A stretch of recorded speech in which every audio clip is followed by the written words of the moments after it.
Our story began in 2007, where we will see instead of four Autobot spacecrafts or pods, it's gonna be five. All of them land in different locations, and all five pods scan their own vehicle forms, and all of them arrive towards the location where the original team was. And everyone gets introduced by Oximus. Oximus says he's the leader. This is his first lieutenant Jazz. That's his weapon specialist Arnite, and that's his medical officer Ratchet, and that's his guardian or his scout Bumblebee, and this is Sideswipe. He is my greatest warrior, says Oximus, as basically put Oximus will tell Sam and Michaela that Sideswipe is Oximus's greatest warrior.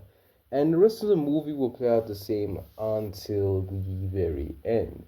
But something different will happen. Like when Oximus is busy being chased, well, not just Oximus, I mean, everyone is being chased by the Zedicons, and Bone Crusher starts attacking, Prime still fights him, and everything else will play out the same without fights. And the Autobots would just arrive towards Mission City. Bumblebee and Iron Knight will work together to basically protect the humans. But Sideswipe will come in the nick of time and transform and help Bumblebee, making sure Bumblebee doesn't get his legs blown off by basically tackling him along with Iron Knight away as the explosion happens, injuring Sideswipe a bit along with Bumblebee and Iron Knight. But Bumblebee doesn't lose his legs in this timeline.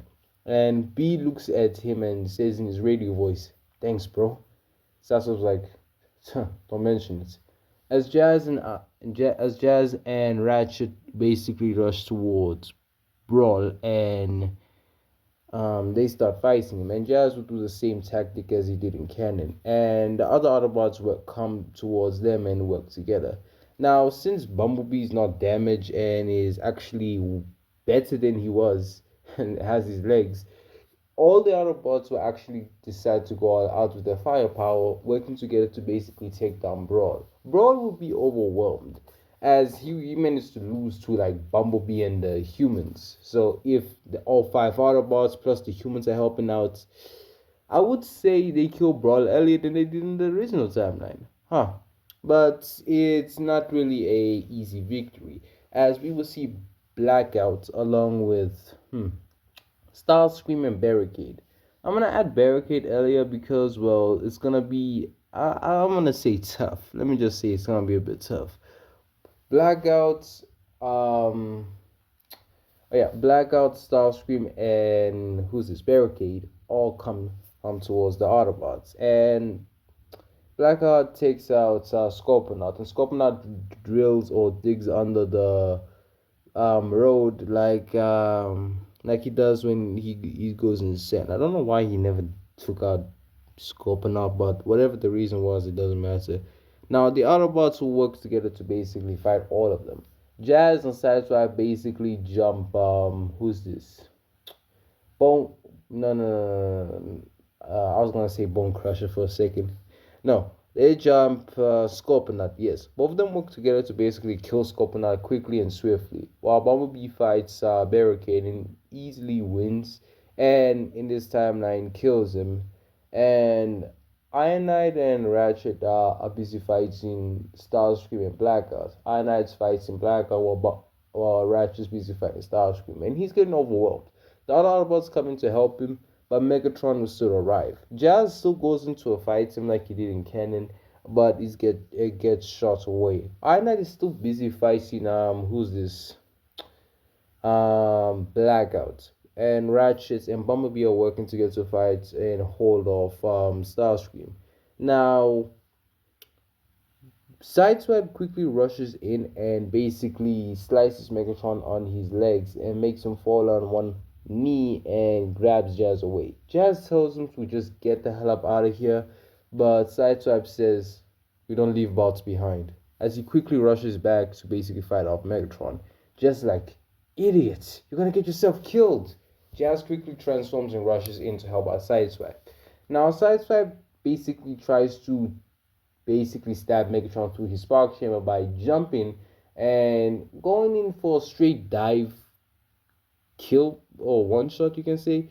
But Megatron grabs his blades and throws him away and starts crushing him. Basically, puts his leg on him and he says, "You insignificant worm, you're going to die."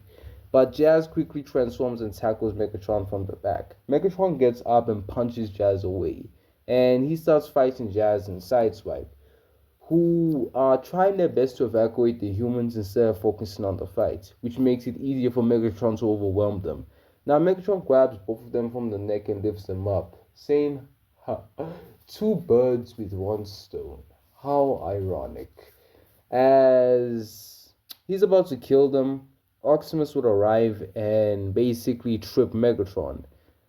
Like, remember when Bumblebee did it in the movie, like tripping barricade? That's basically what Optimus does. And Optimus will transform and grab Sideswipe and Jazz and quickly run away, putting them in a safe location far away and starts fighting Megatron. But I would say the movie will end off the same. Yeah, but the only difference is that Iron Knight killed off Blackout. But the movie will end off the same. So the Allspark is still destroyed and everything, but they are less casualties. Jazz is still alive. They had an easier time, but still the Allspark is destroyed. Sadly, but yeah.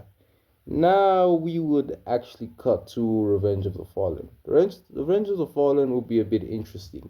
Since I added Sideswipe earlier, I'm gonna add a few more Autobots earlier in the roster just to boost the Autobots numbers because let's just say they're gonna need it for a bit. As the Autobots are gonna be here, I'm still gonna add RC, Alita, and Chromia along with Skibbs, Mudflap, and Jolts. But the other Autobots I want to add are the Wreckers, Legfoot, Robust, and Topspin. With those three Autobots, it's gonna be kind of interesting, huh? Very, very interesting. Very interesting. But yes, the Autobots are busy hunting on Demolisher and Sideways. And Sideways is being attacked by not just Sideswipe but also Jazz. As that chase scene goes a bit the same, the only difference is that Jazz joins Sideswipe and both of them work together to basically kill off Sideways. And they will kill off Sideways like this. Sideways is busy driving, trying to get away from them, but Jazz will transform and shoots the ground underneath Sideways, and Sideways will transform.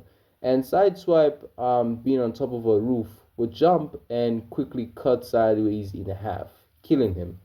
And they just leave his body parts there. While Iron Knight and Optimus will kill Demolisher the same way they did in canon. And most of the movie will play out the same, but um, huh. Yeah, I would have to say most of the movie players are the same. Even the death of Optimus, like, there's not much I can change about that death. I would say Jazz and Bumblebee help out Optimus, but still Optimus would be killed like he was in the original timeline. The only Autobot who helped him in the first battle was Jazz, and he fought Megatron, Grindo, Starscream, and Bone Crusher, and yeah, and kills Grindo and Bone Crusher with the help of Jazz. But yeah, the rest of the movie will play out a bit the same. The only Autobots who are protecting Sam are Sideswipe, Jazz, and Bumblebee along with Skips and Mudflap. Optimus is dead, and the other nine Autobots stay in human military base, and most of the movie would pretty much go a bit the same. Very interesting. But when we go to the battle on Egypt is kind of where things go a bit south for the Decepticons. As with the records actually coming with them, it's gonna be a lot tougher. Like imagine having the records there. Like that's just more heavy firepower. So let's just say it's a bit harder for the cons.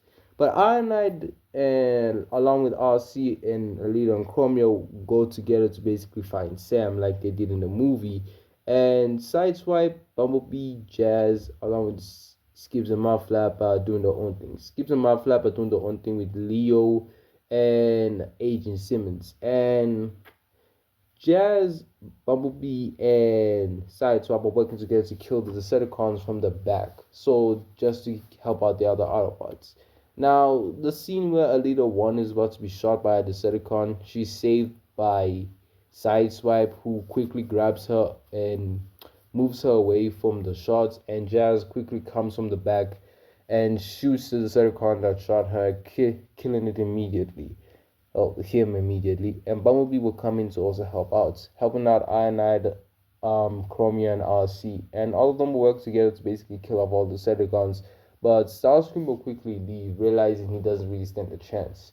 And Sam would leave with Michaela, but gets attacked by Rampage, who's holding his parents captive. But Bumblebee will come in and help him out, like he did in the movie. And when Ravage tries to basically kill Bumblebee, Jazz is there to basically stop it. And Sideswipe comes in just to help them out a bit, and they work together to basically kill Rampage and Ravage.